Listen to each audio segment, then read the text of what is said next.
आज हम कवर करने वाले हैं इन्वायरमेंटल स्टडीज का वन शॉट। अगर अब तक आपने कुछ भी नहीं पढ़ा है तो आप 10 most important questions from the each unit आज हम करेंगे, जिससे कि आप इजीली एग्जाम में अच्छे से परफॉर्म कर पाओगे। तो सबसे पहले मूव करते हैं बिना टाइम वेस्ट करे हमारी पहली यूनिट पे। पहला क्वेश्चन क्या है हमारा, डिफाइन इन्वायरमेंट। इन्वायरमेंट की डेफिनेशन बतानी है और ईच कॉम्पोनेंट्स एंड सेगमेंट, उसके कॉम्पोनेंट्स क्या क्या है ये बताना है।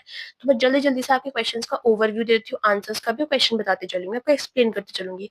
थोड़ा ज्यादा डीप में एक्सप्लेन नहीं करूंगी बिकॉज वो वीडियो बहुत बड़ा हो जाएगा और एग्जाम टाइम है तो आपके पास टाइम भी कम रहेगा। तो पहला क्या है हमारा, environment is the sum of total number of the environment is the sum of total all the living biotic and non-biotic that surround us and influence the life on earth। Simple language में समझो environment होता क्या है। Environment ये हमारे आसपास की total चीजें, टोटल चीजों में हमारे लिविंग थिंग्स भी आते हैं और नॉन लिविंग थिंग्स आते हैं। यही हमारे आसपास होता है, या तो लिविंग होगा या नॉन लिविंग होगा। तो हमारा इन्वायरमेंट क्या है, सम है हमारे लिविंग और नॉन लिविंग बींग्स का, जो भी हमारे आसपास है, जो कि हमारी लाइफ पे इन्फ्लुएंस है उनका कुछ ना कुछ।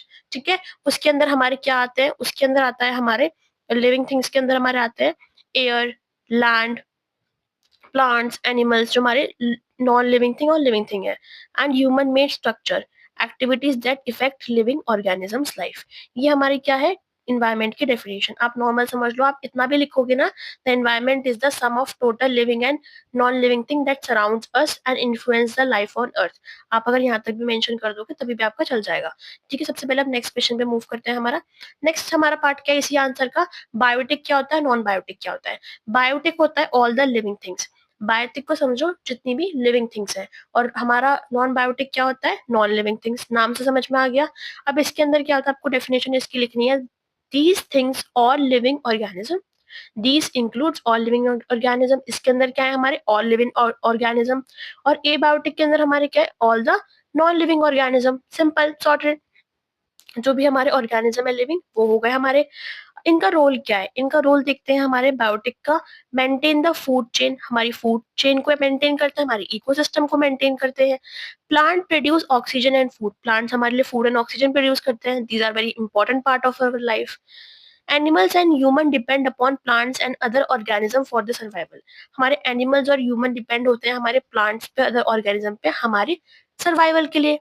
ठीक है, सॉर्टेड। अब नेक्स्ट आता है हमारा एबायोटिक। एबायोटिक हमारा क्या होता है, नॉन लिविंग थिंग्स।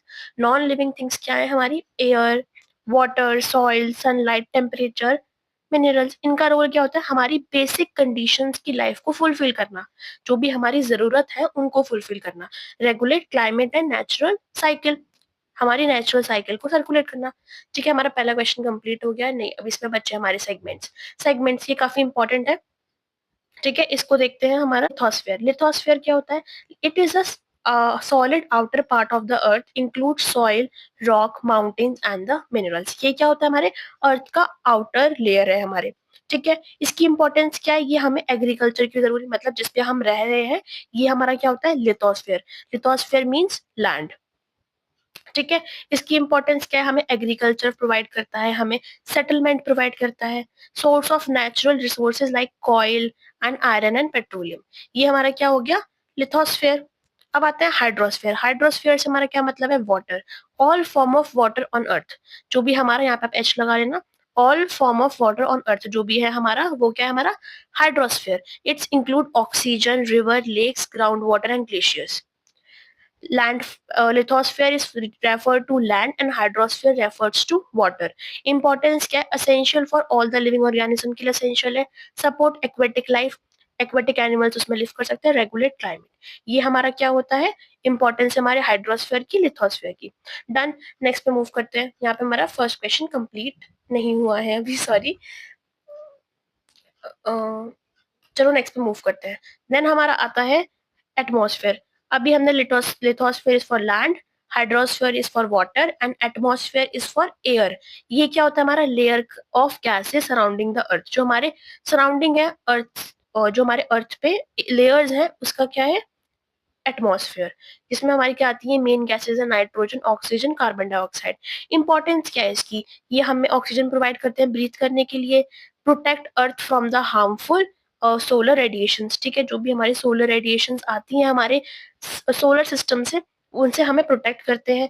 नेक्स्ट हमारा क्या है, help in weather and rainfall, हमारी वेदर एंड रेनफॉल में हमारी हेल्प करते हैं। ये हमारा क्या है? एयर।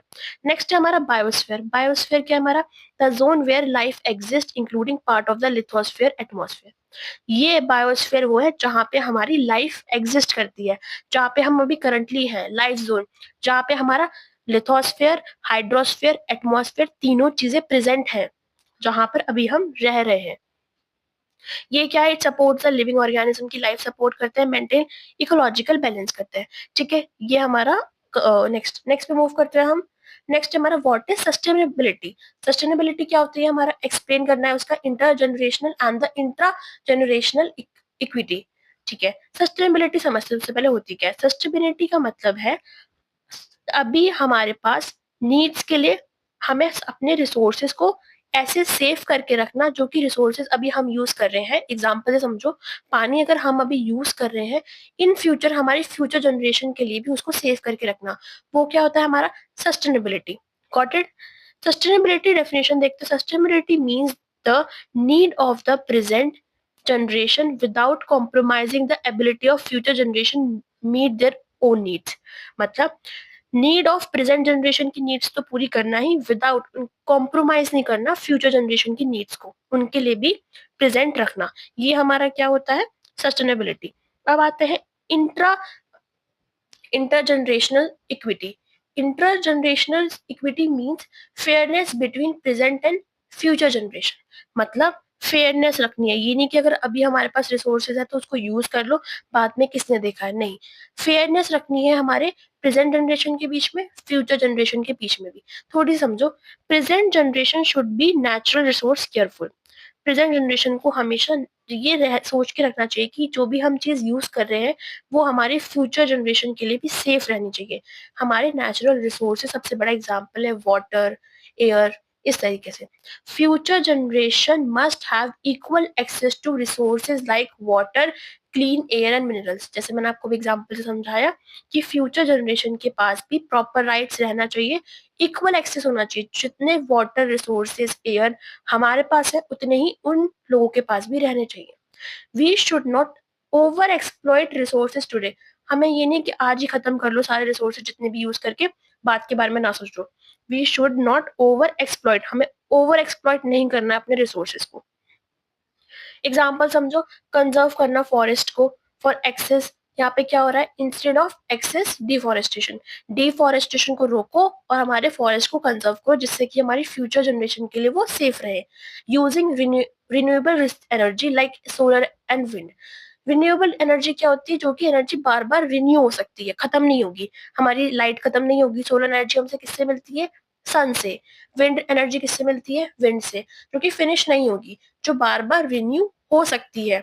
तो ऐसी एनर्जी को यूज करना। कंट्रोलिंग पॉल्यूशन, पॉल्यूशन कंट्रोल को, जिससे कि हमारी फ्यूचर जनरेशन की हेल्थ पे कोई इफेक्ट ना पड़े।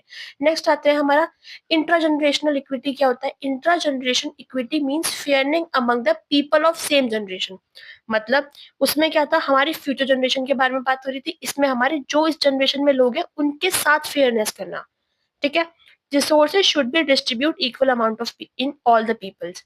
मतलब सारे रिसोर्सेज को सबके साथ मिलना चाहिए। ऐसा नहीं है कि जो लोग किसी पर्टिकुलर एरिया में रह रहे हैं उनको साफ पानी मिल रहा है, एंड जो लोग किसी और एरिया में रह रहे हैं उनको खराब पानी मिल रहा है। इसका मतलब ये है कि सबको फेयरली डिस्ट्रीब्यूशन हमारे रिसोर्सेज का मिलना चाहिए। रिच पुअर हो, कोई भी रिलीजन हो, उसके विदाउट उसको देखते हुए, कंसीडर करते हुए उसका रिलीजन मतलब बैकग्राउंड क्या है, रिच है, पुअर है, उसको छोड़ के उसको फेयर एक्सेस मिलना चाहिए हमारे नेचुरल रिसोर्सेज का। Force on social justice and equality. ठीक है, सोशल जस्टिस एंड इक्वालिटी पे फोकस करेंगे। Example, equal access to clean water, reducing poverty and hunger, भूख और प्यास को, गरीबी को एंड भूख को मिटाना, कम करना। Fair distribution of land and resources, इसका फेयर डिस्ट्रीब्यूशन होना, ये मेरे क्या है? Intergenerational equity. ठीक है, नेक्स्ट क्वेश्चन हमारा आता है, classify the natural resources, explain renewable and non renewable. Renewable क्या होता है? रिन्यूएबल रिसोर्सेज जो कि हमारे बाद में नेचुरल रिसोर्सेज से, second, natural resources can be classified on the different basis of ability based on availability। These is the most common classification। इसमें आते हैं हमारे renewable and non renewable। सबसे पहले हमें नेचुरल रिसोर्स को क्लासिफाई करना है, फिर बाद में एक्सप्लेन करना है। पहले क्लासिफिकेशन देखते हैं। पहला क्लासिफिकेशन क्या था मेरा, अवेलेबिलिटी के बेस पे, जो कि क्या है, renewable resources, non renewable resources. ठीक है, रिन्यूएबल रिसोर्सेज वो होते हैं जो रिन्यू करे जा सकते हैं, ठीक है, फॉर द लिमिटेड टाइम के लिए, मतलब फास्ट फास्ट रिन्यू हो सकते हैं हमारे आंखों के सामने।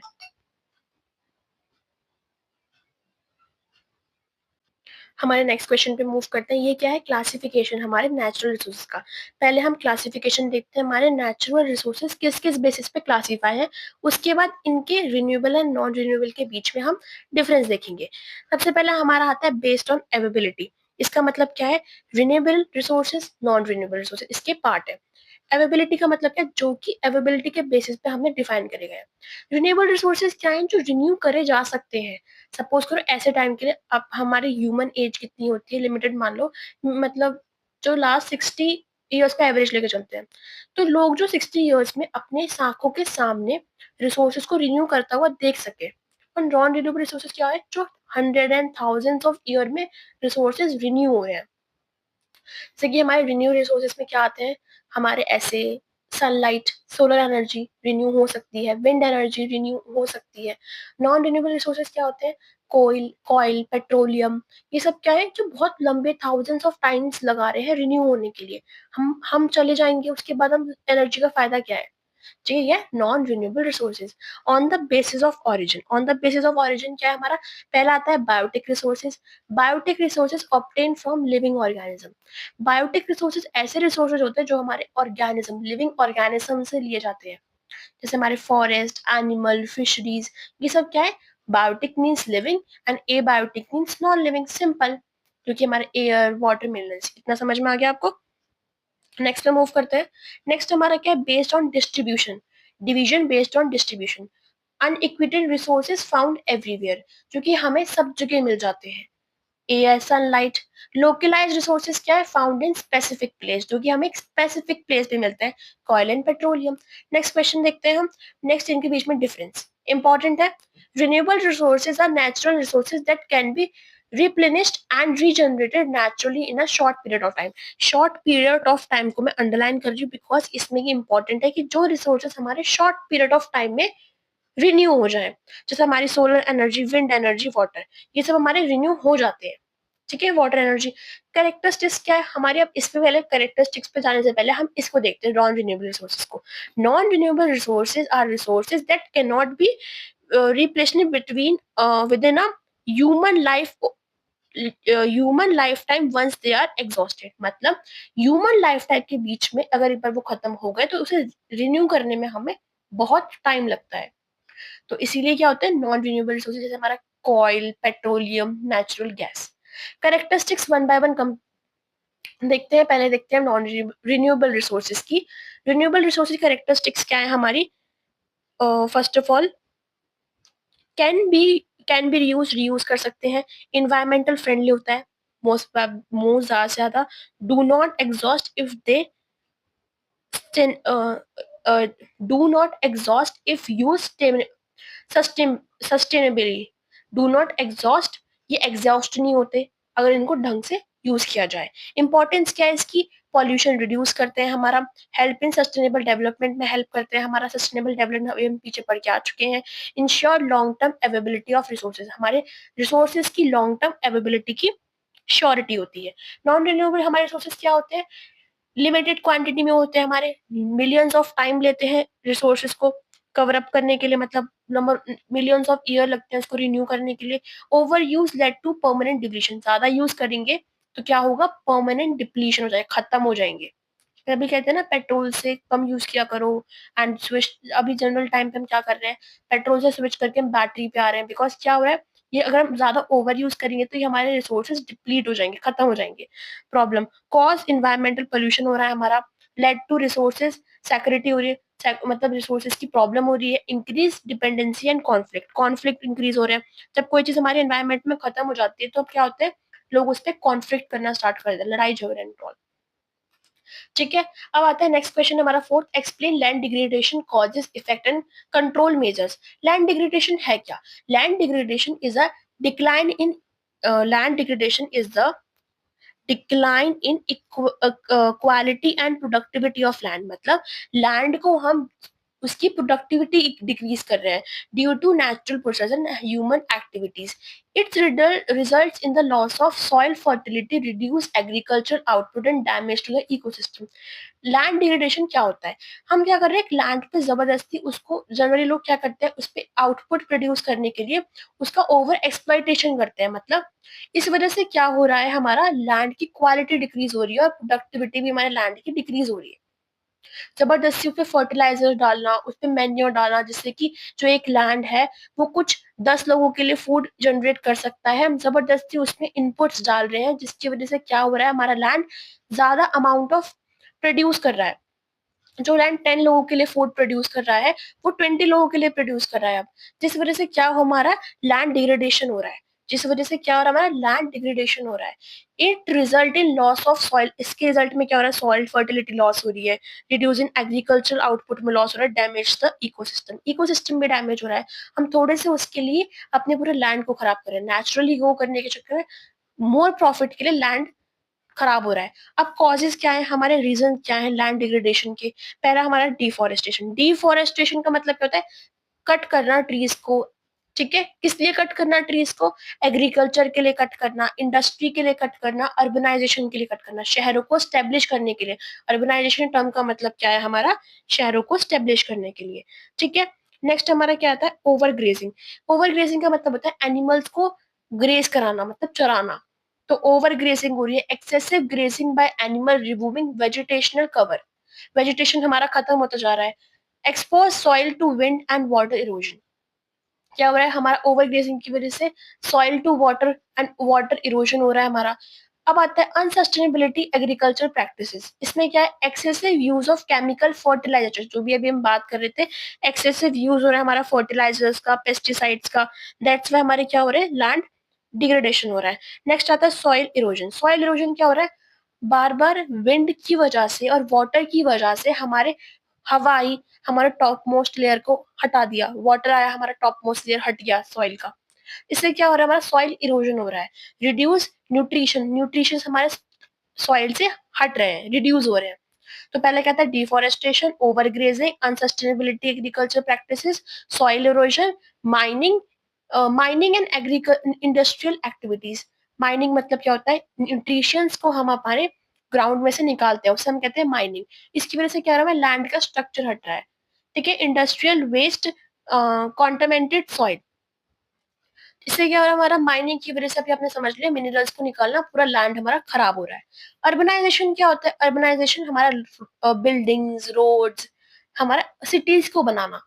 अर्बनाइजेशन मीन सिटी की वजह से, कि अगर हम सिटी स्टैब्लिश कर रहे हैं, जैसे जैसे हमारी सिटीज बहुत बढ़ती जा रही हैं, हमारे पेड़ पौधे कम होते जा रहे हैं अपने डेवलपमेंट के लिए. समझ में आ गया? अब आप एक काम करो, जितने भी पॉइंट्स मैं बताती जा रही हूँ, पूरा तो ओवरऑल आप नहीं लिख पाओगे, लास्ट टाइम प्रैक्टिस के लिए एग्जाम है आपका कल.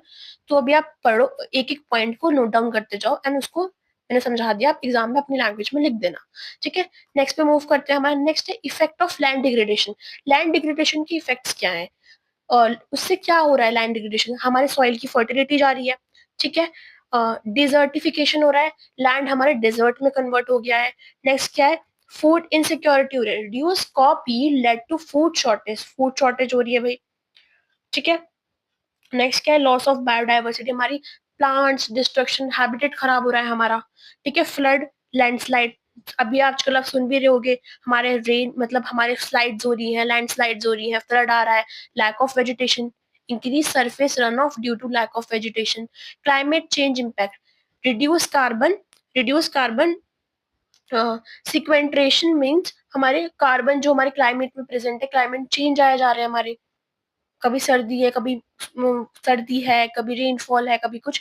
तो हमारा कभी भी कुछ फिक्स नहीं है, क्लाइमेट चेंज काफी ज्यादा हो रहा है, चेंज इम्पैक्ट, इस वजह से रिड्यूस कार्बन. नेक्स्ट हमारा आता है control measure of land degradation. अब हमसे कंट्रोल करने के लिए कर क्या क्या सकते हैं, कंट्रोल मेजर क्या है, पहला हमारा एफॉरेस्टेशन करो, ज्यादा से ज्यादा पेड़ों को उगाओ. planting trees to prevent soil erosion, sustainability farming practices, crop rotation, organic farming. ये सब क्या है, हमारे ऐसे मेथड्स हैं जिससे कि हम हमारी क्रॉपिंग के मेथड्स को चेंज कर सकते हैं.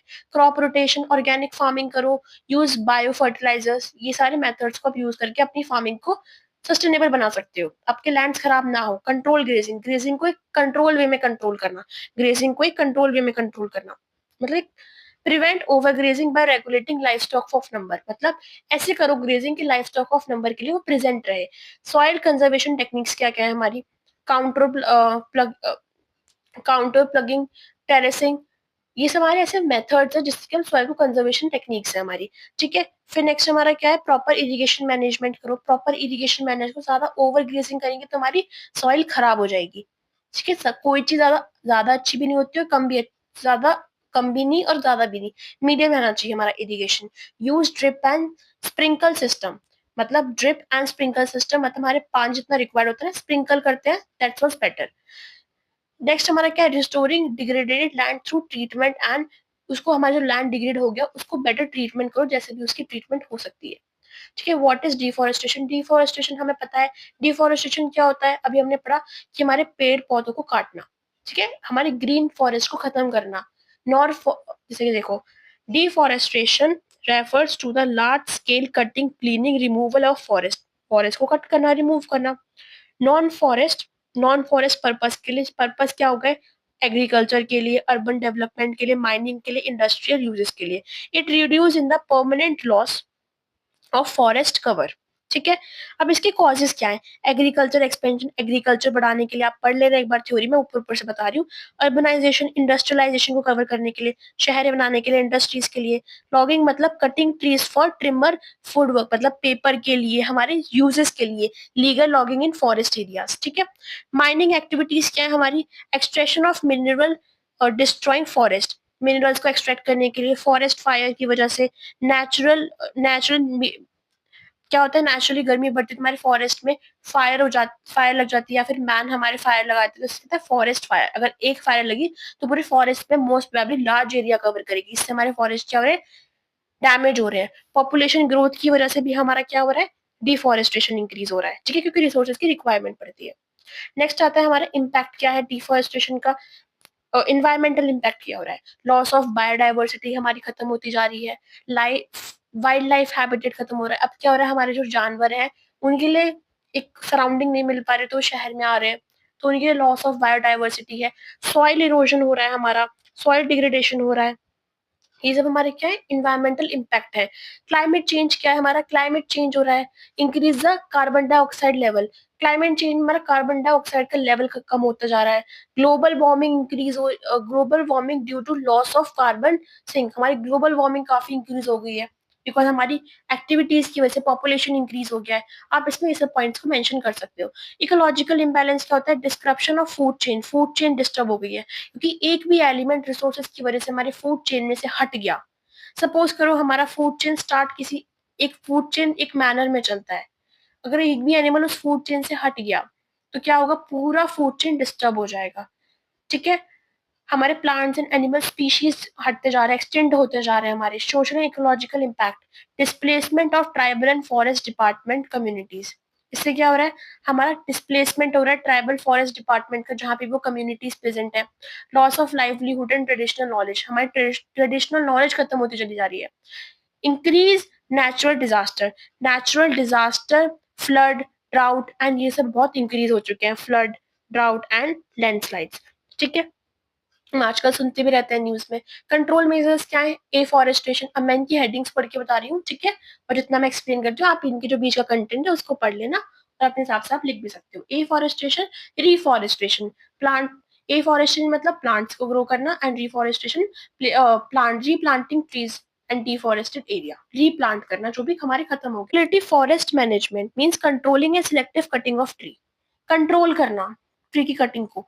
साइंटिफिक मैनेजमेंट ऑफ ट्री होना चाहिए। Legal and policy measures, strict implementation, भाई स्ट्रिक्ट लॉज बनाने चाहिए हमारे ट्रीज को, फॉरेस्ट को कंजर्व करने के लिए। Social forestry and Ergo forestry involving local community in forest conversation, growing tree along with the crop, crop के साथ ट्री को भी ग्रो करना चाहिए। पब्लिक अवेयरनेस स्प्रेड करो कि लोगों को समझ में आना चाहिए अगर ट्रीज नहीं होंगे तो हमारी लाइफ पॉसिबल नहीं है। ऑल्टरनेट रिसोर्सेज यूज करो, जैसे कि हमारे ऑल्टरनेट रिसोर्सेज कैसे, कि उस पेपर की जगह कुछ और यूज करो जिससे हमारे ऑल्टरनेटिव रिसोर्सेज हमारे बेटर प्ले कर सके। नेक्स्ट क्वेश्चन हमारा क्या है, वाटर रिसोर्सेज क्या है और उसके रिलेटेड प्रॉब्लम क्या है, और एक्सप्लॉइटेशन ऑफ ग्राउंड वाटर। ठीक है, पहले क्वेश्चन को समझा देती हूँ मैं आपको। वाटर रिसोर्सेज क्या है? वाटर रिसोर्सेज हमारा, water resources refers to the all resources of water. जो भी रिसोर्सेज से हमें पानी मिलता है वो हमारे वाटर रिसोर्सेज होते हैं। आप एक बार पढ़ लेना जो मैंने रेड में लिख रखा है यहाँ पे।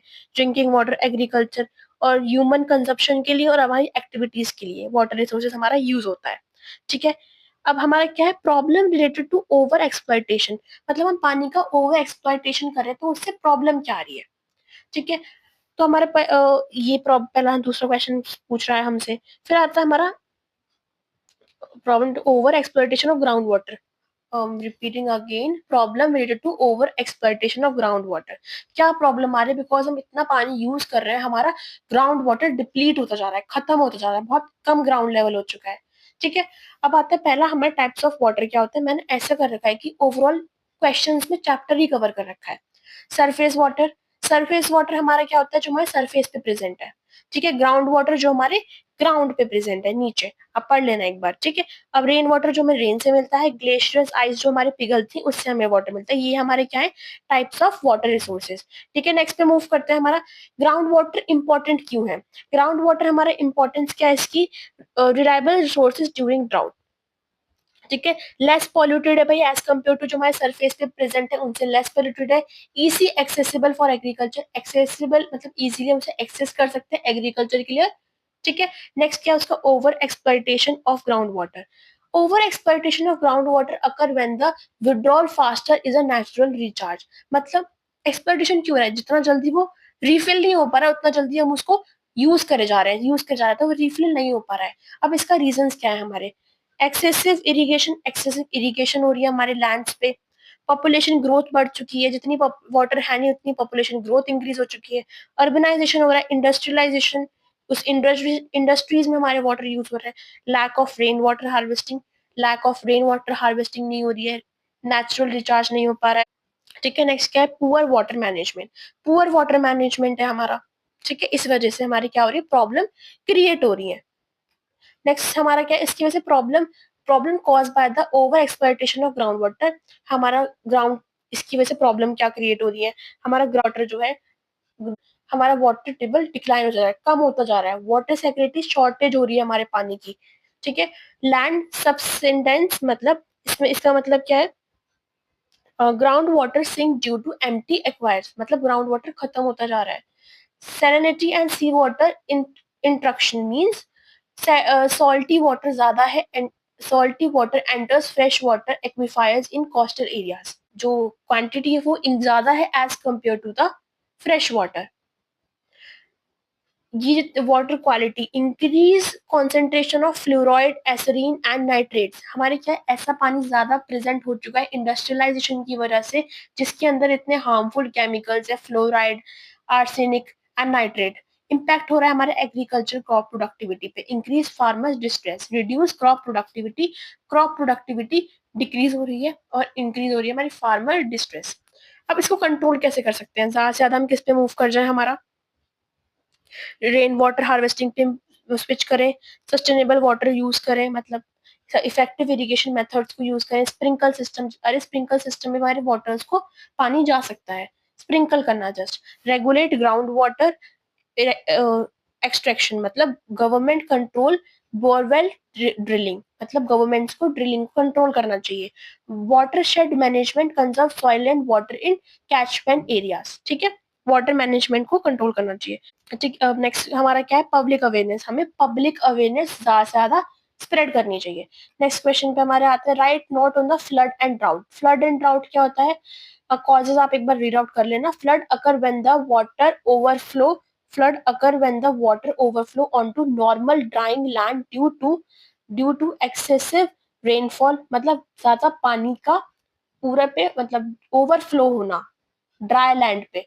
किसकी वजह से? एक्सेसिव रेनफॉल की वजह से और हमारा रेन ओवरफ्लो की वजह से, डैम फेलियर की वजह से, पुअर ड्रेनेज की वजह से। मतलब कभी ऐसे एरिया पे होता है ना लैंड बहुत पानी ज्यादा डालते हमारा लैंड बहुत स्लिपरी हो जाता है। हैवी कॉजेज क्या है हमारे फ्लड के? हैवी और कंटिन्यूअस हमारी फ्लो, ये हमारे कॉजेज है फ्लड के। ठीक है, नेक्स्ट हमारा क्या है? Overflow of river and lake, ये हमारा कॉज है। साइक्लोन एंड क्लाउड बर्स्ट, इससे हमारे पानी जितने भी नेचुरली इंक्रीज हो जाता है, इससे हमारे लैंड ड्राउट, फ्लड हो जाता है हमारे लैंड पे। नेक्स्ट क्या है, हमारे फ्लड का इम्पैक्ट क्या है, human life and life stock loss होता है भाई। कहीं पे ज्यादा पानी हो जाएगा, बाढ़ आ जाएगी, तो क्या होगा, ह्यूमन लाइफ लाइफ स्टॉक खत्म हो जाएगा। डैमेज होती है हमारी क्रॉप्स, हाउस, रोड, बिल्डिंग्स। आपने कभी न्यूज वगैरह में देखा होगा कि जब बाढ़ आती है तो पूरे में लोग छत पे आते हैं, सारे स्टॉक्स खत्म हो जाते हैं, लाइफ फुल इम्पैक्ट होता है।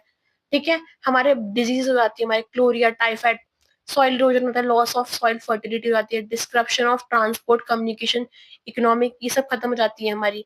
कंट्रोल एंड मैनेजमेंट क्या होता है, इसको करने के लिए हमें क्या करना है, कंस्ट्रक्शन करना चाहिए डैम का, embankment and reservoirs, proper drainage होना चाहिए भाई, पानी आए तो वो निकल जाए।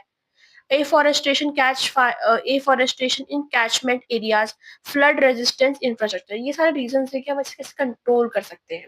अब आता है ड्राउट क्या होता है। Drought is a prolonged period of insufficient rainfall led to the water security failure of crop। ये क्या होता है, ये पीरियड है इनसफिशियंट रेनफॉल का, जहां पे हमारा सूखा पड़ जाता है। उसमें क्या था, ज्यादा पानी होता है, इसमें क्या होता है, सूखा पड़ जाता है, लेड टू वाटर की हमारी कमी हो जाती है, और हमारा क्रॉप फेलियर हो जाता है। जब पानी नहीं होगा तो क्रॉप कैसे ग्रीन करेगी। अब ये जितने भी हमारे आपको दिख रहे हैं कॉजेज हैं, ये इम्पैक्ट है, और ये मेरे कंट्रोल सिस्टम है। इसको एक बार वीडियो को पॉज करो, आप पढ़ लो। ठीक है, एक मैं बहुत डिटेल में करूंगी तो बहुत वीडियो लंबा हो जाएगा। नेक्स्ट पे मूव करते हैं हमारा। नेक्स्ट हमारा क्या है, एनर्जी रिसोर्सेज को। अब एनर्जी रिसोर्सेज क्या होते हैं, रिसोर्सेज हमारे क्या होते हैं, energy resources are the natural resources which from which energy is obtain to perform work and support human activity. Energy resources ऐसे रिसोर्सेज होते हैं जिनसे हम अपनी नेचुरल रिसोर्सेज से एनर्जी लेके अपनी ह्यूमन एक्टिविटीज में एनर्जी को यूज करते हैं, जैसे कुकिंग, ट्रांसपोर्टेशन, इलेक्ट्रिसिटी जनरेशन, ये सब हमारी क्या है, एनर्जी की फॉर्म है। ये सब क्या है, एक एनर्जी है। था non conventional energy. Conventional energy ऐसी होती है जो कि लॉन्ग टाइम तक हमारे साथ रहे। और नॉन कन्वेंशनल एनर्जी क्या होती है, non conventional energy resources are new and alternate source of energy develop to overcome the limitation of conventional resource. Conventional energy, non conventional energy ऐसी है जो कि हमने ऑल्टरनेट निकाला है हमारा कन्वेंशनल एनर्जी का लिमिटेशन के लिए। हमारी कन्वेंशनल एनर्जी क्या होती है, ये जो बहुत जल्दी खत्म हो जाती है, that have been used for a long time. इसको हम जैसे कि हमारे coal, petroleum, natural gas, food wood, hydro electric power, ये क्या है, लिमिटेड यूज के लिए है। ठीक है, ये क्या है, लिमिटेड यूज के लिए है, नॉन रिन्यूएबल है ये। इनकी पॉल्यूशन भी क्रिएट करते हैं। करेक्टरिस्टिक्स मैं आपको मोटा मोटा बता रही हूँ, आप पढ़ लेना एक बार। करेक्टरिस्टिक्स क्या है इनकी, नॉन रिन्यूएबल है, हाइड्रो हाइड्रो पावर हमारी रिन्यूएबल है, पानी सफिशिएंट अमाउंट पे है, हम उसको रीयूज कर सकते हैं, एक्सेप्टेड नॉन रिन्यूएबल है हमारी। ये availability in limited in availability है, क्या है ये, limited in availability, causes environmental pollution cause कर रहे हैं भाई, ठीक है, समझ में आ गया।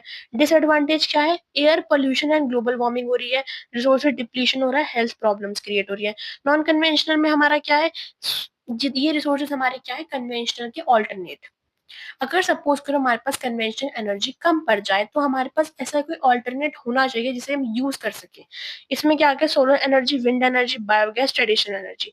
ये इसकी कैरेक्टरिस्टिक्स है, ये नॉन रिन्यूएबल होती है, पॉल्यूशन नहीं फैलाती है, अबेंडेंस है, इजीली इसको हम सस्टेनेबल यूज करते हैं, हम भी यूज कर सकते हैं, हमारी फ्यूचर जनरेशन भी इसको यूज कर सकती है।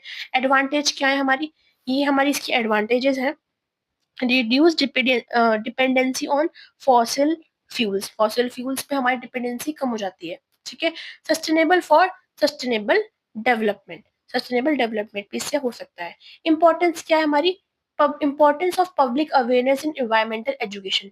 इसकी इंपॉर्टेंस क्या है, कंजर्व नेचुरल रिसोर्सेज, कंजर्व करना, पॉल्यूशन कंट्रोल करना, सस्टेनेबल डेवलपमेंट करना कि फ्यूचर नीड के लिए भी रहे, public participation, involve citizen in the environmental protection program में लोगों का इन्वॉल्व करवाना, behaviour change, promote responsible lifestyles and choice, disaster preparedness, मतलब ऐसा कुछ डिजास्टर आए, help community to responsible, effective और इन्वायरमेंटल हैजार्ड्स में जो भी हमारे अगर आए तो।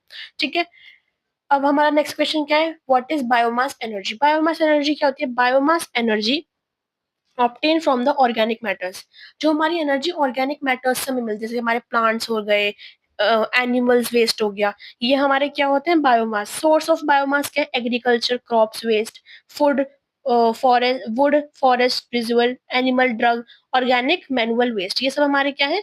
Source of biomass. अब आते हैं फॉर्म ऑफ बायोमास एनर्जी क्या है? Biogas, biofuels, ethanol and biodiesels, direct burning of heat, heat भी हमें से मिलती है, ये सब हमारे क्या हो गए? बायोगैस के फॉर्म। इसके एडवांटेजेस क्या है? रिन्यूएबल एनर्जी है भाई, ठीक है, रिन्यूएबल एनर्जी है, reduce waste disposal problem, waste disposal problem नहीं रहती इसमें, एश में कन्वर्ट हो जाता है, produce less greenhouse effect, greenhouse effect कम प्रोड्यूस होती है, ठीक है, प्रोवाइड रूरल एम्प्लॉयमेंट प्रोवाइड करते हैं, useful in rural and remoted areas, वहां पे भी यूजफुल है, रूरल एरियाज पे भी एंड रिमोटेड एरियाज पे भी। ओके, अब हमारे यहाँ पे यूनिट 1 कंप्लीट हो चुका है, होपफुली आपको सारे क्वेश्चन समझ में आ गए हो। इफ अगर आपको कोई क्वेश्चन समझ में ना आया हो तो आपको बस एक काम करना है, कमेंट सेक्शन में जाना है, टाइप करना है, मैं आपको वहां पे रिप्लाई कर दूंगी, मैं स्पेसिफिकली आंसर मैं आपको बता दूंगी। नेक्स्ट यूनिट नंबर 2 को देखते हैं। यूनिट नंबर 2 है, पहला क्वेश्चन है हमारा डिफाइंड इकोसिस्टम। इकोसिस्टम क्या होता है? अभी हमने एनवायरमेंट में समझा था इकोसिस्टम, वहां पे मैंने टर्म ये नहीं समझाई थी इकोसिस्टम, बिकॉज यहाँ पे नेक्स्ट में मुझे समझाना था। अ, हमारा ecosystem is a natural system where living organism, plants, animal, micro organism interact with non living organism, components, air, water, soil, sunlight in particular area. Ecosystem हमारा क्या होता है नॉर्मल लैंग्वेज में? ऐसा नेचुरल सिस्टम जहाँ पे हमारा लिविंग ऑर्गेनिज्म इंटरैक्ट करते हैं हमारे नॉन लिविंग कंपोनेंट से। Got it? अब इसका स्ट्रक्चर देखते हैं। स्ट्रक्चर ऑफ इकोसिस्टम क्या है? टू मेन कंपोनेंट्स है इसके, पहला क्या है? Biotic and non biotic. मैंने इसको पीछे एक्सप्लेन कर दिया है, होपफुली आपको दोबारा समझाने की जरूरत ना हो, पर फिर भी मैं समझा देती हूँ। बायोटिक क्या होता है नॉर्मल लैंग्वेज में? Biotic means living and abiotic means non living thing. आप एक बार समझ रहे हैं, नीचे मैंने बायोटिक के नीचे आपको दे रखा है प्रोड्यूसर्स। प्रोड्यूसर्स क्या होते हैं? हमारे जो प्रोड्यूस करते हैं, प्रिपेयर करते हैं अपना खुद food by the process of photosynthesis. हमारे कौन है प्रोड्यूसर्स? Green plants. कंज्यूमर्स कौन होते हैं? हमारे कंज्यूमर्स जो कंज्यूम करते हैं, animals that depend upon the plants और other animals for their consumption. अब नेक्स्ट पे हमारा आता है, हमारे आता है प्राइमरी कंज्यूमर, हमारे हार्बिवोरस होते हैं। हमारे कंज्यूमर्स क्या होते हैं? जो अपना खाना प्लांट से लेते हैं।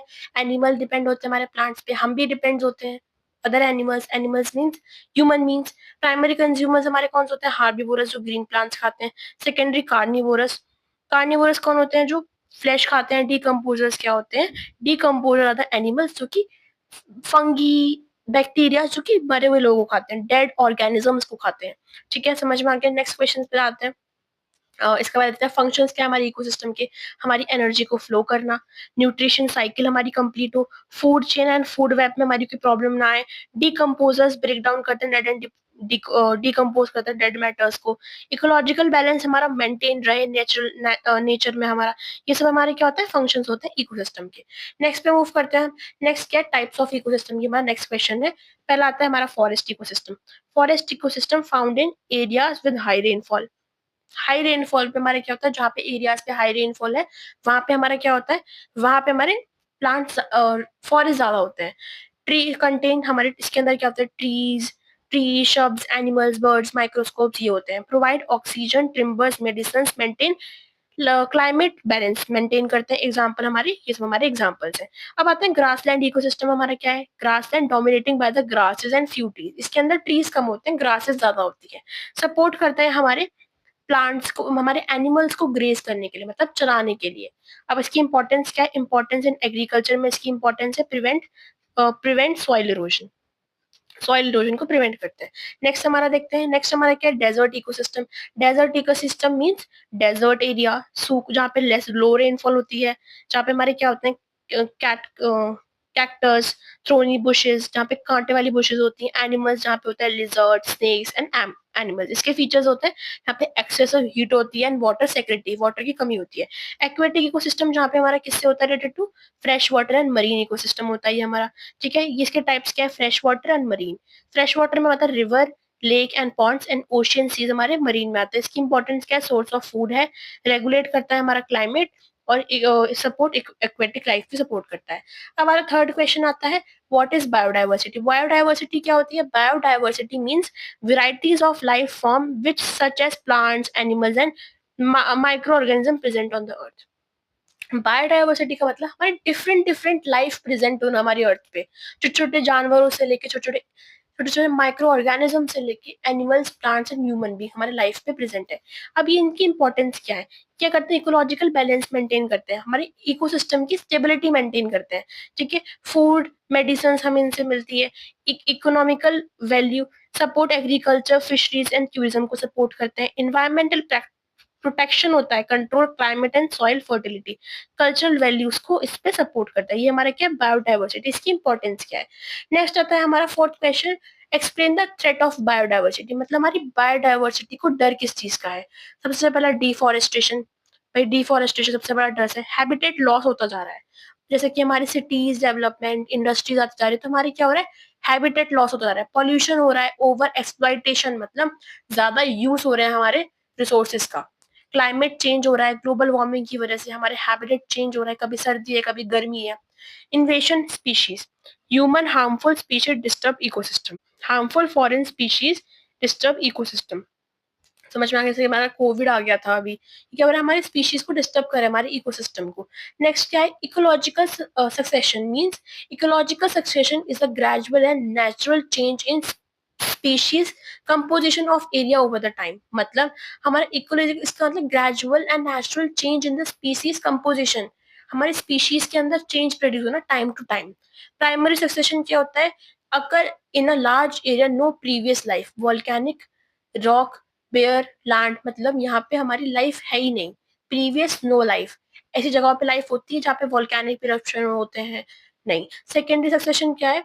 ओ occurrence in area where the life extend earlier after flood। ऐसे एरियाज जहाँ पे लाइफ पहले एग्जिस्ट करती थी हमारी, बट अब एग्जिस्ट नहीं करती है, जहाँ पे कहीं आग लग जाए, जहाँ पे कहीं बाढ़ आ जाए। Led to the stable ecosystem.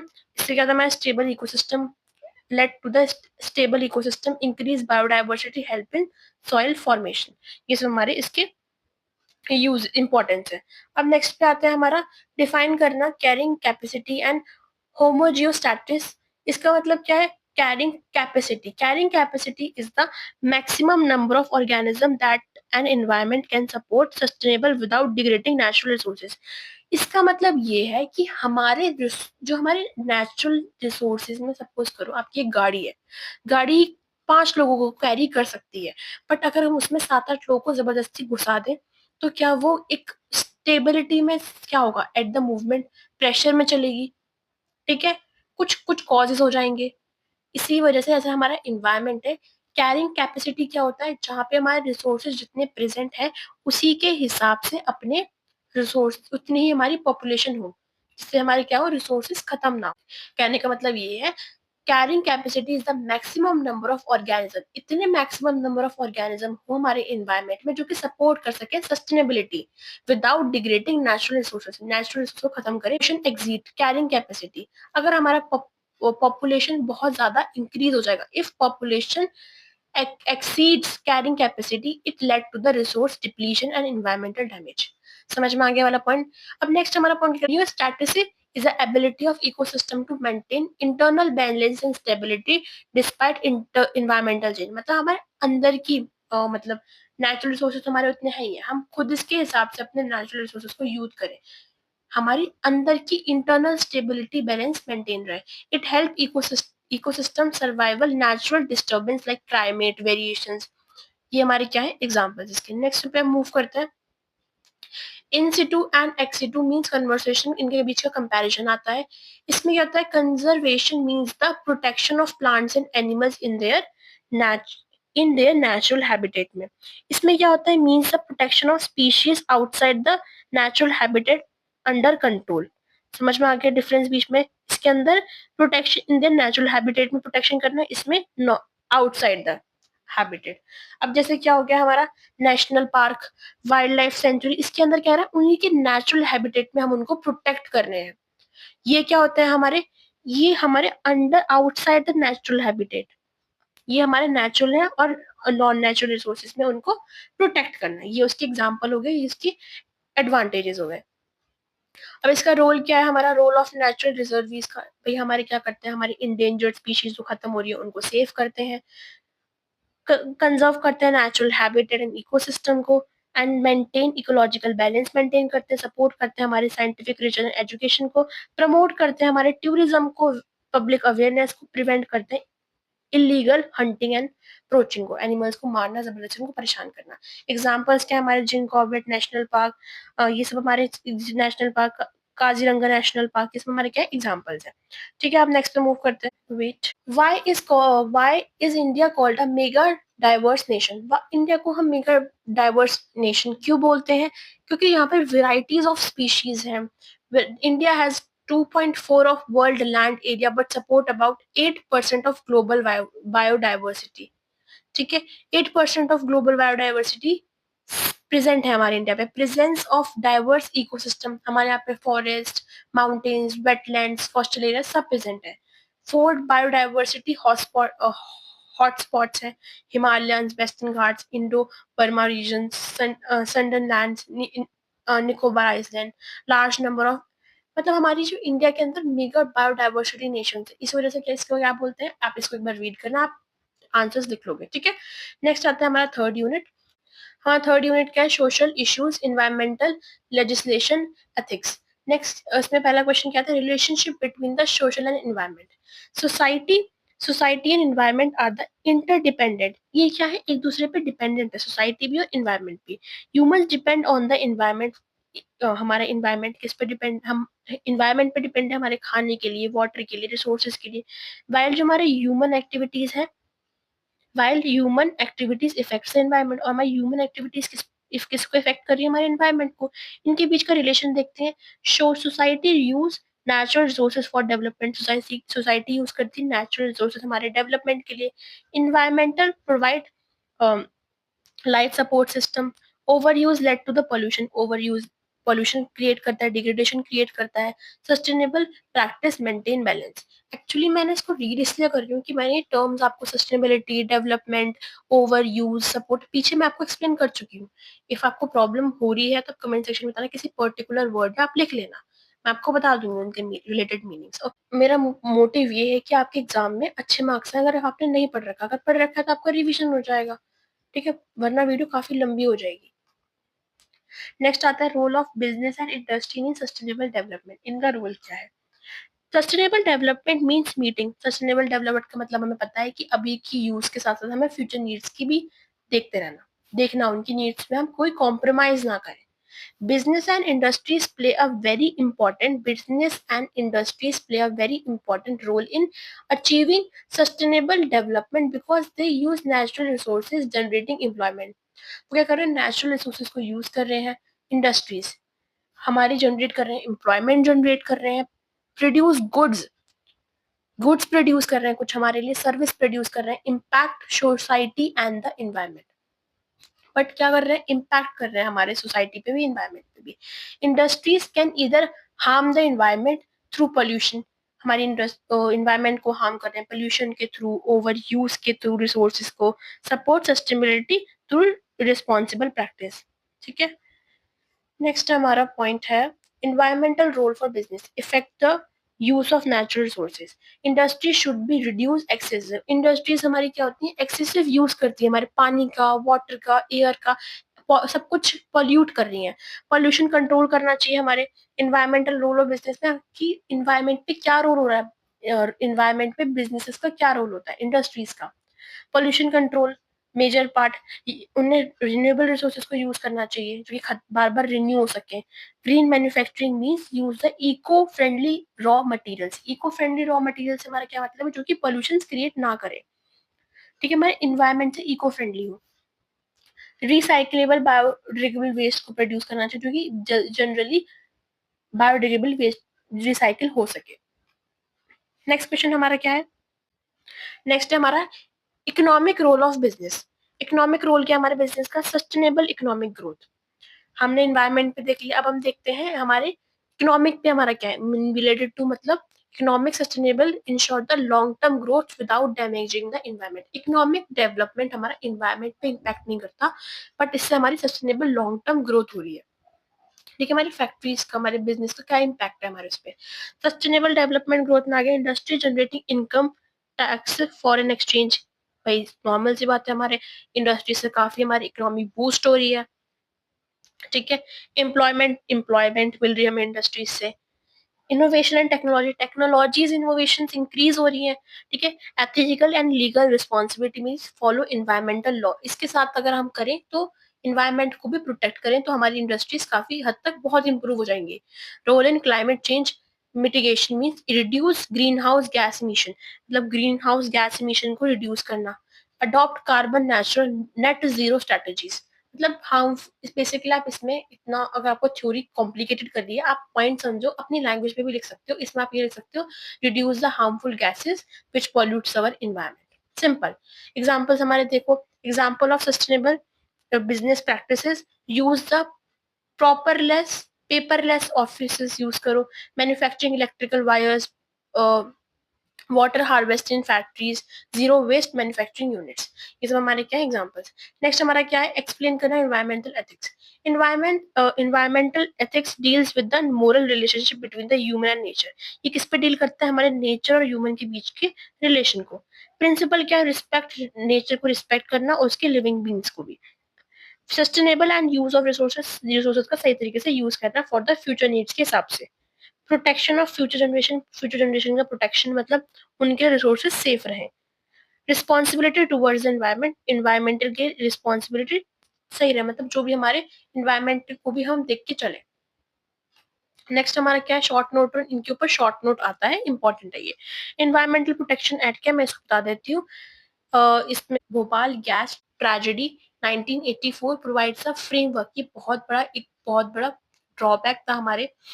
Provide a framework for the production and improvement of environment, इससे हमारे प्रोवाइड करता है फ्रेमवर्क। इसके बाद ठीक है, ये क्या प्रोवाइड करता है, प्रोटेक्शन और इम्प्रूवमेंट हमारे एनवायरमेंट का। Empower the central government to set environmental standards, environmental के स्टैंडर्ड्स को सेट करना कि भाई इससे हमारा एनवायरमेंट खराब ना हो। कंट्रोल पोल्यूशन, कंट्रोल करो, रेगुलेट हैजार्डियस सब्सटेंस को कम करो, ज्यादा से ज्यादा जितने ज्यादा से ज्यादा डेंजरस सब्सटेंस को कम करो। मोस्ट इंपॉर्टेंट अम्ब्रेला एक्ट, ये सब हमारे क्या है, इन्वायरमेंटल। ये क्या हमारे इन्वायरमेंट को प्रोटेक्ट करने के बाद है।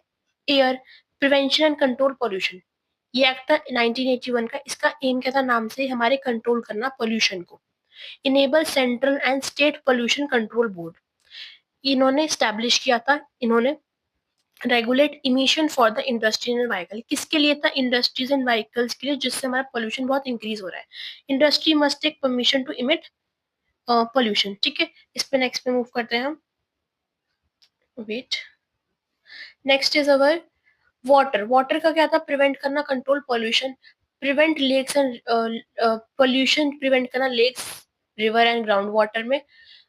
Control discharge of industries influence into water bodies, जो कि हमारी इंडस्ट्रीज होती हैं, वेस्ट को किस में डाल देती हैं, वाटर बॉडीज में। स्टेब्लिश किसने किया था ये, पॉपुलेशन कंट्रोल बोर्ड ने। Promote clean and safe water public use के लिए, ठीक है। वाइल्ड लाइफ प्रोटेक्शन एक्ट अभी हमने पीछे डिस्कस कर लिया था, मतलब काइंड ऑफ डिस्कस था, वाइल्ड लाइफ को प्रोटेक्ट करना, एनिमल्स, बर्ड्स, प्लांट्स को, उनकी प्रिवेंट हंटिंग करना। डिक्लेयर किसने किया था, national park, sanctuaries and protected areas ने हेल्प इन बायोडाइवर्सिटी कंजर्व। अब role of judiciary in environmental protection में, जुडिशरी का क्या रोल था हमारे इन्वायरमेंट को प्रोटेक्ट करने के लिए। Judiciary play a protecting the environment by interpreting and enforcing environmental law and safeguard citizens right. ये क्या थे, जुडिशरी हमारे लॉ का,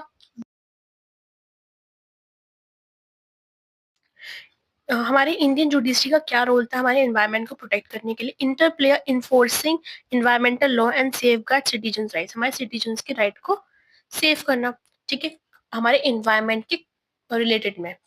समझ में आ गया आपको, एक जुडिशरी का क्या रोल था हमारे एनवायरनमेंट के on environment, ठीक है। public interest litigation, PIL means judiciary allow any citizen to file a PIL for environmental protection, कोई भी इंसान PIL फाइल कर सकता है हमारे environment protection के regarding.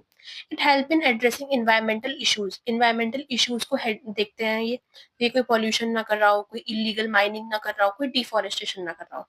Polluters play principle means counts apply the polluter play principle, which इसका मतलब क्या होता है, पर्सन और इंडस्ट्री कॉज पोल्यूशन, जो भी पोल्यूशन कर रहे हैं उन्हें पे करना पड़ेगा compensation and bear the cost environmental damage. समझ में आ गई। नेक्स्ट हमारा क्या है, enforcement of law, enforcement of environmental law में क्या था, हमारे ये तीनों हमारे लॉ आते, अभी हमने जो पीछे पढ़े थे ये लॉज तो इम्प्लीमेंट करे थे. Right to clean environment. Right to clean environment, Supreme Court has declared the clean and healthy environment is a part of right to live under the article 21 of Indian constitution. इसका मतलब क्या है, Indian constitution के अंदर, इसके अंदर हमने क्या था, right to live under the article 21, clean and healthy life जीना हर किसी इंसान के राइट्स है. ठीक है, नेक्स्ट पे मूव करते हैं हम. नेक्स्ट आता है डेवलपमेंट वेस्ट इन्वायरमेंटल कॉन्फ्लिक्ट. डेवलपमेंट और इन्वायरमेंटल, देखो जैसे जैसे डेवलपमेंट, आप ये चीज समझो कि डेवलपमेंट होता जा रहा है उतना ही हमारे इन्वायरमेंट में चेंजेस किए जा रहे हैं. सपोज करो हमारे डेवलपमेंट पहले गांव थे, हरा भरा था, बट लेकिन जैसे हमारा अर्बनाइजेशन, शहर होने लग गए, तो हमारा क्या होने लग गया, डेवलपमेंट के नाम पे हमारे फॉरेस्ट, ट्रीज, इन्वायरमेंट पे हार्म होने लग गई. इसी पे हमारे क्वेश्चन का मतलब है, हमारे डैम्स क्रिएट हो रहे हैं, हमारे माइनिंग हो रही है, डैम अर्बनाइजेशन आ रहा है, इंफ्रास्ट्रक्चर प्रोजेक्ट्स आ रहे हैं जो कि हमारे कॉज कर रहे हैं हमारे नेचुरल रिसोर्सेज को. वाइल द एनवायरमेंटल प्रोटेक्शन में रिस्ट्रिक्ट सच एक्टिविटी. इन्वायरमेंटल प्रोटेक्शन में ये एक्टिविटीज को हम मना कर रहे हैं, बट लेकिन डेवलपमेंट के नाम पे ये एक्टिविटीज क्रिएट हो रही है. आप एक बार रीड आउट कर लेना, आपको समझ में आ जाएगा. नेक्स्ट क्या है, कॉजेस क्या है, कॉज ऑफ कॉन्फ्लिक्ट क्या है. भाई इंडस्ट्रीज ग्रो कर रही हैं, पोल्यूशन को कंस्ट्रक्ट हो रहे हैं हमारे डैम्स, कॉजिंग डिफॉरेस्टेशन. डैम की वजह से क्या हो रहा है, डेवलपमेंट के नाम पे डिफॉरेस्टेशन हो रहा है. डिस्प्लेसमेंट मतलब जो लोग वहां पे रह रहे हैं, लोकल एरियाज को हम, जो लोकल पीपल्स हैं हम उनको डिस्प्लेस कर रहे हैं. Mining result in land degradation. Mining का रिजल्ट क्या है, लैंड डिग्रेडेशन हो रहा है. Urban expansion reduce green cover. ठीक है, एग्जांपल्स आप देख सकते हो, इम्पैक्ट क्या है, बायोडाइवर्सिटी खत्म हो रही है, क्लाइमेट चेंज हो रहा है, हमारा हेल्थ प्रॉब्लम हो रही है, सोशल कॉन्फ्लिक्ट हो रहे हैं. ठीक है, ये हमारे एग्जांपल्स समझ आना. अब आता है हमारा displacement and rehab displacement and rehabilitation. Displacement and rehabilitation of affected people. Displacement क्या होता है, डिस्प्लेसमेंट क्या होता है, लोगों को फोर्स करना मूवमेंट, मतलब लोगों को फोर्स करना उनके मूवमेंट के लिए, मतलब forced movement of people from their homes and the land due to the large development project. मतलब लार्ज डेवलपमेंट प्रोजेक्ट के लोगों को मूव करना. इसके मेन कॉजेस क्या है, पे डैम बनाने के लिए, माइनिंग एक्टिविटी के लिए, इंडस्ट्रीज के लिए, उसके लिए उस लोगों को मूव करना. जबरदस्ती डिस्प्लेसमेंट से समझ जाओ. Displacement often led to the loss of home, livelihood, and social networks. Got it? अब नेक्स्ट पे मूव करते हैं हम.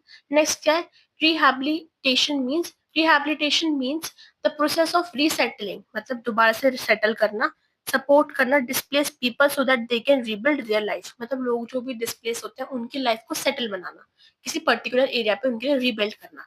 प्रोवाइडिंग प्रॉपर हाउस प्रोवाइड करना, उनको प्रॉपर हाउस प्रोवाइड करना, क्रिएट करना उनके लिए एम्प्लॉयमेंट अपॉर्चुनिटी. सपोज करो किसी किसी शहर में अब जॉब है, हम उसको जबरदस्ती किसी दूसरे शहर में भेज रहे हैं, तो उनके लिए घर, उनकी जॉब, उनको फेयर कंपनसेशन मिलना चाहिए. ठीक है, जो भी उनका लैंड उनसे लिया गया उनसे रिलेटेड उनको कंपनसेशन पैसे मिलने चाहिए. इंश्योर उनकी एजुकेशन हेल्थ प्रॉब्लम ना उन्हें हो. ये हमारे समझ में आ गया. नेक्स्ट हम देखते हैं सस्टेनेबल डेवलपमेंट गोल. ये काफी इंपॉर्टेंट है. अभी सारे इंपॉर्टेंट क्वेश्चन हैं, ये भी इंपॉर्टेंट है. ठीक है, सस्टेनेबल डेवलपमेंट गोल क्या है, 17 यूनिवर्सल गोल्स हैं, अडॉप्ट किए थे हमारे यूनाइटेड नेशन इन 2015 में. क्या अचीव करने के लिए, सस्टेनेबल डेवलपमेंट को अचीव करने के लिए हमारे ईयर 2030 तक के लिए. ठीक है, ये 17 गोल्स थे. क्या करना, पोवर्टी, इसके मेन ऑब्जेक्टिव्स क्या थे, किस लिए क्या था, पोवर्टी को खत्म करना, गरीबी को खत्म करना, ensure quality education, health life, promote economic growth, environmental protection, reduce करना इनइक्वालिटी को. ये सारे मेन ऑब्जेक्टिव्स हैं, एक बार आप पढ़ लेना. इंपॉर्टेंस क्या है इसकी, इंपॉर्टेंस ये है integrated logic, integrated economic, social, environmental development, इसके लिए हमारे ये थे, इसके डेवलपमेंट के लिए. प्रमोट करना ग्लोबल कॉपरेशन अमंग सिटीज, सब सिटीज के बीच में कलेक्टिवली कॉपरेशन क्रिएट करना. Ensure development should be present and the future generation, जो डेवलपमेंट हो वो फ्यूचर के लिए भी हो, प्रेजेंट के लिए भी हो. SSD provide global fame for sustainable and inclusive development. Got it, समझ में आ गया आपको. अब नेक्स्ट पे मूव करते हैं हम. Indian national plan for climate change. Indian national plan क्या, हमारे क्लाइमेट चेंज होता है उसके लिए क्या प्लान है. ठीक है, ये सब हमारे क्या है, national plan on climate was launched by the government of India in 2008, addressing climate change, promoting sustainable development. Objective क्या है, प्रमोट करना clean energy and energy efficiency, reduce करना कार्बन एमिशन को, कार्बन एमिशन मीन्स कार्बन ज्यादा से ज्यादा emit हो रहा है, carbon dioxide, adapt to climate and change impact, ensure sustainable development practice. 8 जो हमारे मिशन अंडर इसके अंदर आते हैं, इसे आप एक बार देख लेना, रीड आउट कर लेना, आप पढ़ के अपना लिख देना। जैसे कि हमारा सोलर मिशन है, प्रमोट करना सोलर एनर्जी को, हमारा वाटर मिशन है, mission for enhance energy efficiency, ये सब हमारे मिशन है, आप इसको पढ़ के अपने आंसर्स में लिख सकते हो। ठीक है, इजी हम समझ में आ जाएंगे। इम्पैक्ट क्या हो रहा है हमारा पॉपुलेशन पे, ओवर ग्रेजिंग। ठीक है, पॉपुलेशन क्या कर रहे हैं हमारे, पॉपुलेशन ग्रोथ हमारे एनवायरमेंट पे क्या इम्पैक्ट करते हैं, over exploitation of resources, deforestation, pollution, waste generation, loss of biodiversity. बाकी मैंने इस चैप्टर में आपको जितने भी पॉइंट्स बताए आप इसमें वो लिख सकते हो।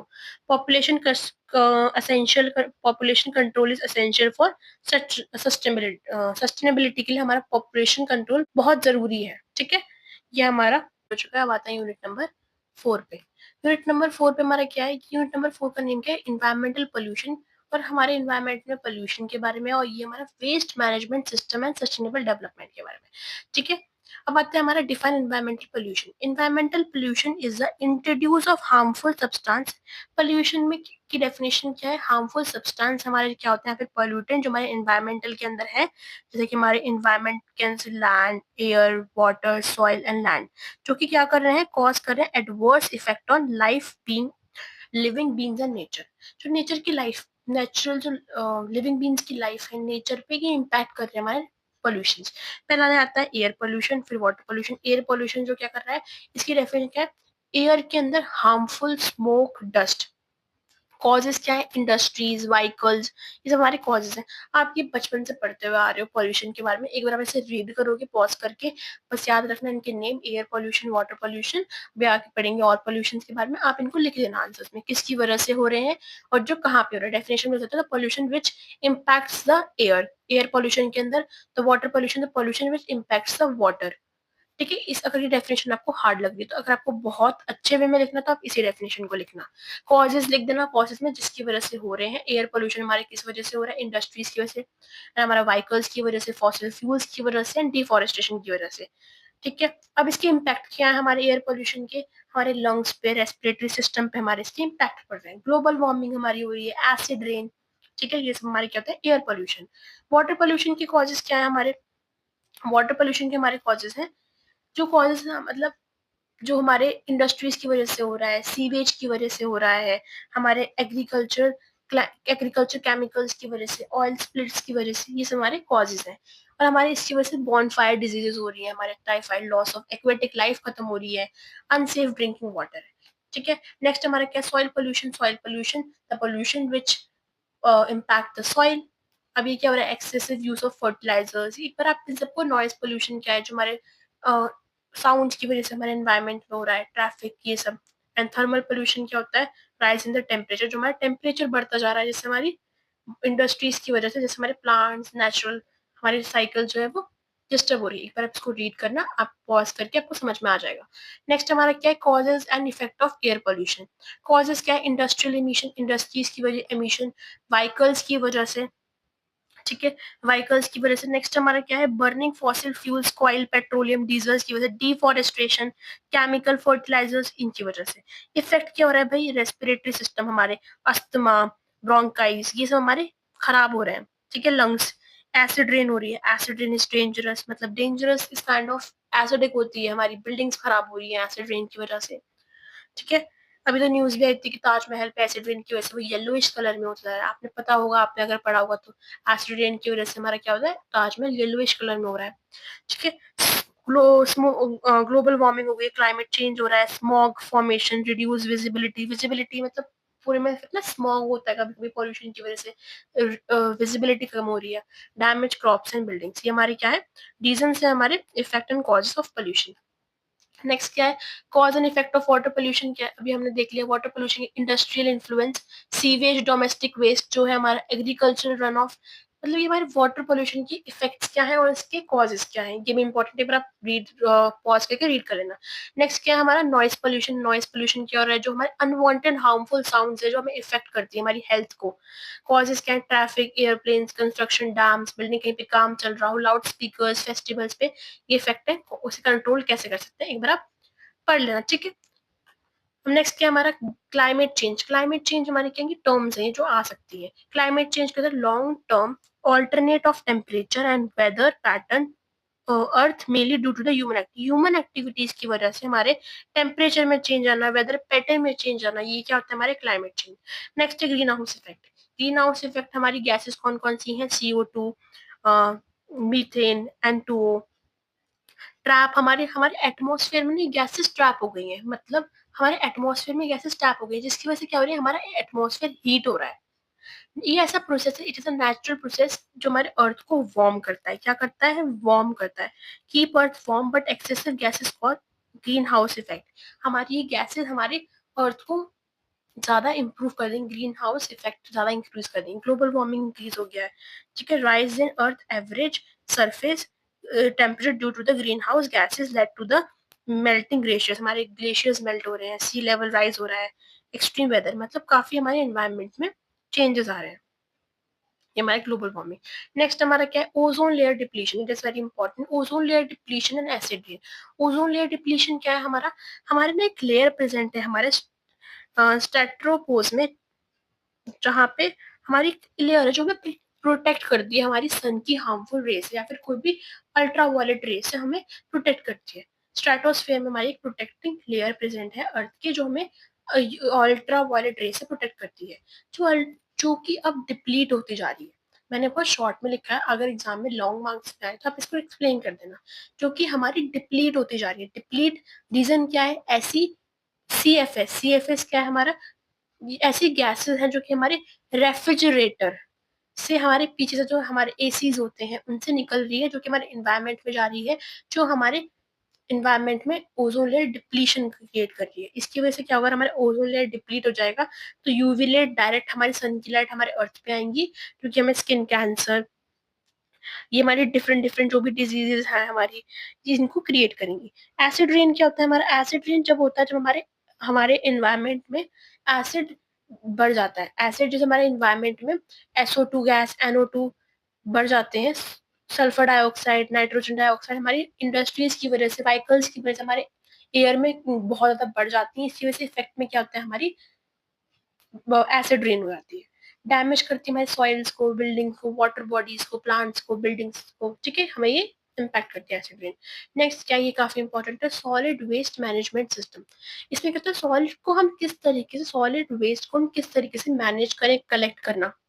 पहले क्या उसे कलेक्टिंग, फिर उसकी ट्रीटिंग, फिर पहले क्या उसकी कलेक्टिंग, ट्रीटिंग, डिस्पोज कैसे करते हैं in a way that protecting the environment from the public health. समझिए सिंपल सी भाषा में हमारे वेस्ट का मैनेजमेंट हम कैसे करते हैं। Reducing waste management including house hold garbage, industrial waste, ये सब हमारे इसके मेथड्स क्या है। पहले तो सॉलिड वेस्ट के लैंडफिल करना, वेस्ट को हम डंप कर दें किसी डिजायर एरिया में और उसको सॉइल से कवर कर दें, मतलब गड्ढा खोदें या उसको सॉइल से कवर कर दें, ठीक है। नेक्स्ट क्या हमारे common for non biodegradable waste, common है हमारे नॉन बायोडिग्रेडेबल वेस्ट के लिए, ठीक है, जो कि वेस्ट हमारा रिसाइकिल नहीं हो सकता इजीली, उसके लिए कॉमन है, वैसे गड्ढे में डाल के काट दो। Composting means organic waste is converted into manure. Manure हमारा खाद में कन्वर्ट करना, जिससे कि हम उससे फार्मिंग कर सके। Reduce volume of waste, volume reduce कर दो वेस्ट की, उसे कंपोज कर दो, छोटा कर दो, and improve the soil fertility, ठीक है। रिसाइकिल कर दो भाई वेस्ट को, हमारा सिंपल पे material like plastic, paper, glass, उसको किसी प्रोडक्ट में कन्वर्ट कर दो। नेक्स्ट हमारा क्या है, कि हमारा पॉइंट इसमें क्या करते हैं, incineration means waste is burn, ऐसे वेस्ट को बर्न करो हाई टेम्परेचर में, उसको रिड्यूस कर दो उसकी volume. Generate energy but may release air pollutant, generate करे एनर्जी बट पॉल्यूशन को, generate energy but may release air pollutants. But इसके अंदर क्या होता है, एनर्जी तो हमारी जनरेट होती है बट क्या करता है, बहुत सारा एयर पॉल्यूटेंट को रिलीज करता है। नेक्स्ट हमारा क्या है, vermi vermi composting. Vermi composting means use करना अर्थवॉर्म्स को, मतलब नेचुरल डिकम्पोजर्स को, जैसे कीड़ों को, मकोड़ों को, जो डिकम्पोज करते हैं हमारे ऑर्गेनिक वेस्ट को। प्रोड्यूसर्स न्यूट्रिएंट फर्टिलाइजर, इससे क्या होगा, हमारा प्रोड्यूसर्स न्यूट्रिएंट फर्टिलाइजर बनेगा। ठीक है। इंपॉर्टेंस क्या है, प्रोटेक्ट करना हमारे एनवायरमेंट को, इसकी इंपॉर्टेंस है, रिड्यूस करना पॉल्यूशन को, promote sustainable use for resources, support soil enrichment and renewable energy. ये सब हमारे क्या है, सॉलिड वेस्ट मैनेजमेंट सिस्टम की इंपॉर्टेंस। ठीक है। नेचुरल एंड मैनमेड डिजास्टर्स क्या होते हैं, डिजास्टर्स जो नेचुरली आते हैं वो नेचुरल डिजास्टर्स होते हैं, जैसे साइक्लोन आ गया, फ्लड हो गया, सुनामी हो गया, ड्राउट हो गया। ठीक है। मैनमेड डिजास्टर्स क्या हो रहा है, जो हमारे ह्यूमन मेड की गलती की वजह से जो डिजास्टर्स क्रिएट हो रहे हैं, disasters cause by the human activity और the negligence, example industrial accident, nuclear accidents, chemical spills, deforestation, fire, ये सब हमारे क्या है, नेचुरल मेड डिजास्टर। जब हमने पढ़ा था भोपाल गैस ट्रेजेडी, ये क्या है, हमारी मैन मेड डिजास्टर। नेक्स्ट हमारा role of business in disaster management. अब प्रोवाइड फाइनेंशियल, अब बिजनेस प्रोवाइड करते हैं financial material at during disasters, implement safety emergency plan, promote community awareness and training, use technology for early warning system, technologies को use करना, ये सब हमारे क्या है, रोल है हमारे बिजनेस मैनेजमेंट डिजास्टर्स के। ठीक है। मैं पॉज करके आप रीड कर लेना। नेक्स्ट हमारा क्या आता है, cleaning technologies and sustainable practices. Cleaning technologies क्या है, रिड्यूस करना हमारे पॉल्यूशन को, waste generated in industries, use renewable energy, energy को रिन्यू करना, promote eco friendly material, efficient use of water resources. ये सब हमारे क्या है, क्लीनर टेक्नोलॉजीज। ठीक है। पोल्यूशन को रिड्यूस करना, वेस्ट जनरेटेड इन इंडस्ट्रीज को रिड्यूस करना, रिन्यूएबल एनर्जी को बार बार यूज करना, इको फ्रेंडली मटेरियल्स को यूज करना, efficient use of water and energy. समझ में आ गया आपको। अब आता है सस्टेनेबल प्रैक्टिस क्या होती है। Sustainable practice are method that use resources efficiently, reduce environmental impact, and ensure development without harming future generation। Sustainable practice, sustainable development आपको पता ही है कि हमारी फ्यूचर नीड्स को हम कॉम्प्रोमाइज ना करें और एनवायरमेंट हमारा सेफ रहे। उसके लिए हमें क्या करना चाहिए, उसके लिए हमें 3 आवर्स का यूज करना चाहिए। 3 आवर्स क्या होते हैं, पहला क्या होता है, रिड्यूस, सबसे हम मिनिमाइज करते हैं उस रिसोर्स का कंजप्शन जो हमारा पोल्यूशन फैला रहा है, रिड्यूस करना। फिर होता है रीयूज करना, एक ही प्रोडक्ट्स को मल्टीपल टाइम्स यूज करना, रीयूज करना। रिसाइकिल का क्या मतलब होता है, रिसाइकिल का मतलब होता है जो हमारा वेस्ट है उसको न्यू प्रोडक्ट में कन्वर्ट करके रिसाइकिल करना। फिर नेक्स्ट होता है हमारा ऑर्गेनिक फार्मिंग। ऑर्गेनिक फार्मिंग क्या होता है, केमिकल्स, फर्टिलाइजर्स, पेस्टिसाइड्स को अवॉइड करना और natural compost and bio fertilisers को यूज करना, ये हमारा ये होता है। अब रेन वाटर हार्वेस्टिंग क्या होता है, रेन वाटर हार्वेस्टिंग करना, नेचुरल पानी को यूज करना, हर वाटर हार्वेस्ट को। Green building, green building means construct building use इनको फ्रेंडली एनवायरमेंट मटेरियल्स की हेल्प से अपनी बिल्डिंग को कंस्ट्रक्ट करना। Use energy efficient lighting, water saving devices, solar energy, ये हो गया। ठीक है। इको फ्रेंडली ट्रांसपोर्टेशन का मतलब क्या होता है, promoting bicycles, electric vehicles and public transport, reduce air pollution, बार मतलब पोल्यूशन को, इको फ्रेंडली ट्रांसपोर्ट यूज करो, ज्यादातर पब्लिक ट्रांसपोर्ट्स को यूज करो। ठीक है। सो our 4 units are complete, सारे important topics complete हो चुके हैं। If you like my effort, so please do like, subscribe and share with your friends। ठीक है।